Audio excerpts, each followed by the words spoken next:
Good morning, everyone, and I hope you've had a delicious weekend and you're embracing all that Monday is going to bring you. For those of you who are new to me, my name's Rebecca. I'm a homeopath. I'm a QTT coach practitioner and a mentor and a life coach and all-round natural health advocate. So just pop in here on a Monday to say hello and to share any kind of simple practices or tips or things that have worked for me or my clients that may help you to create the life that you want to live. So thanks for joining me if you're joining me live, and you're equally welcome if you're looking at the replay. So those of you who are eagle-eyed and have been using my booking service over the last few days may have noticed that I have changed my booking service. Now, it's not hugely different for you as a user. From my last booking service, it looks slightly different, but hopefully your experience will be just as smooth and just as informative as it was with the old service. So why have I changed? Well, this is something that has been coming up for a while for me. I've known it was coming for several months, actually, and it was needed largely because there was an absolutely massive price hike by the new owners of the service, and I just couldn't justify it. So I made the change. What it taught me was that there's still a little part of me that is in resistance to changing things like that. And I was amused to notice that I entertained all sorts of ideas, even thinking, oh, I'll just swallow the cost. It's fine. It's all working really well. Why would I change it? I'm sure I'm going to get some other benefit from paying like 3 or 4 times what I was originally paying.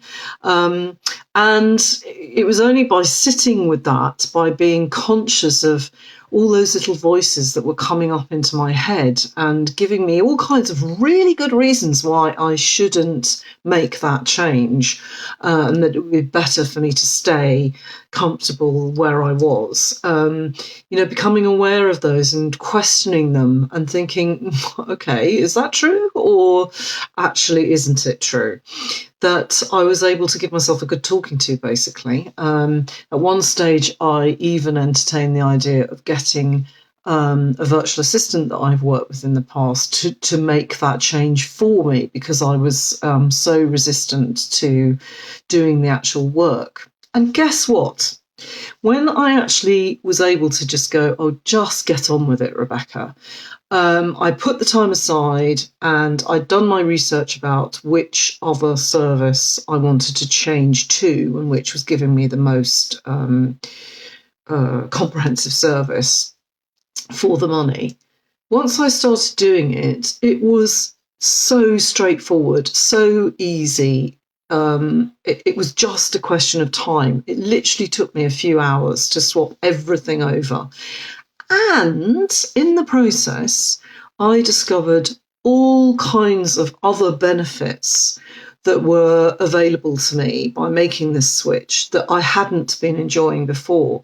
I have managed to get rid of 2 additional little mini services, plugins that I was having to use in order to make things smooth from my end, not from your end in booking.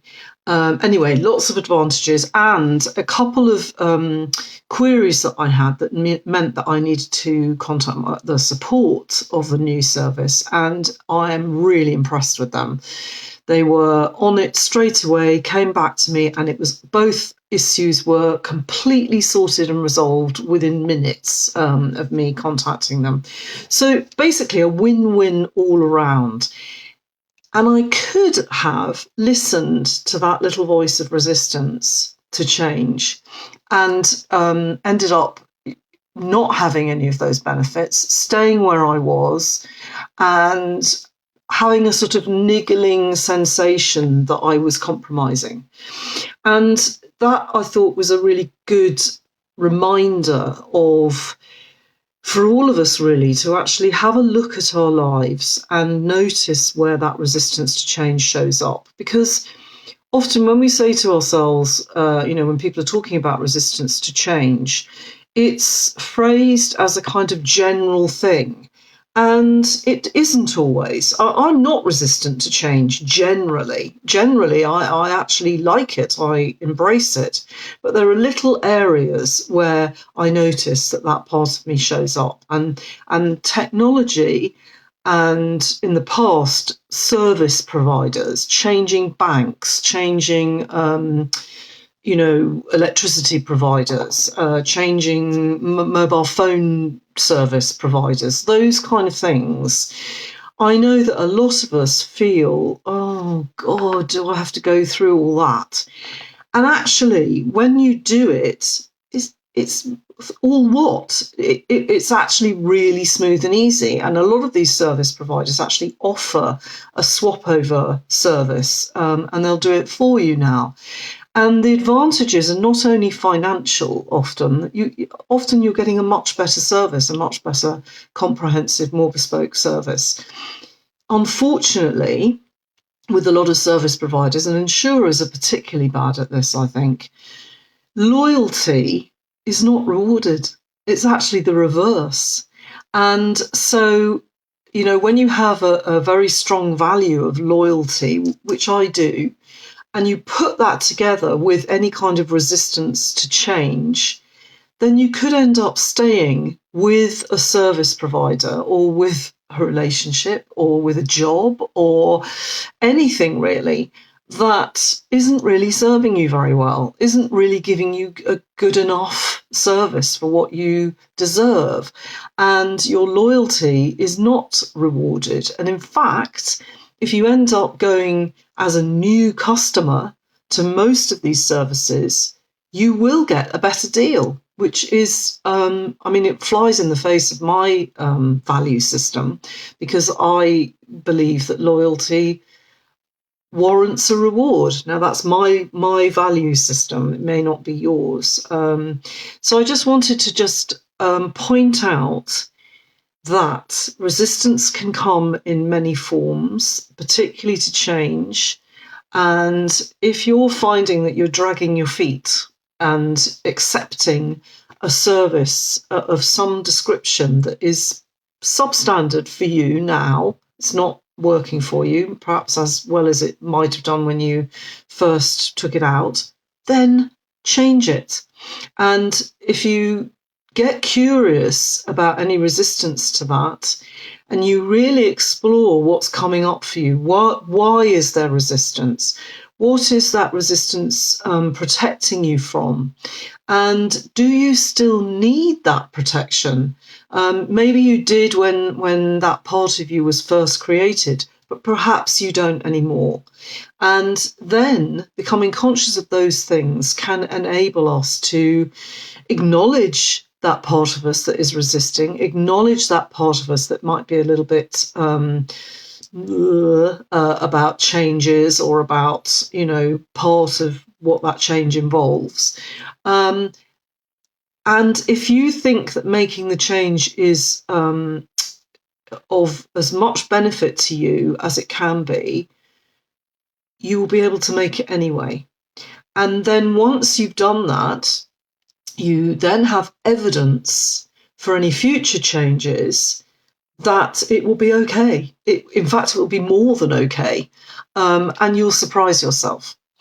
So that was my message today, was to have a little jog through wherever resistance to change might be showing up in your life, because I'm sure it will somewhere, because none of us really seek out changes necessarily, or I shouldn't say none of us, most of us.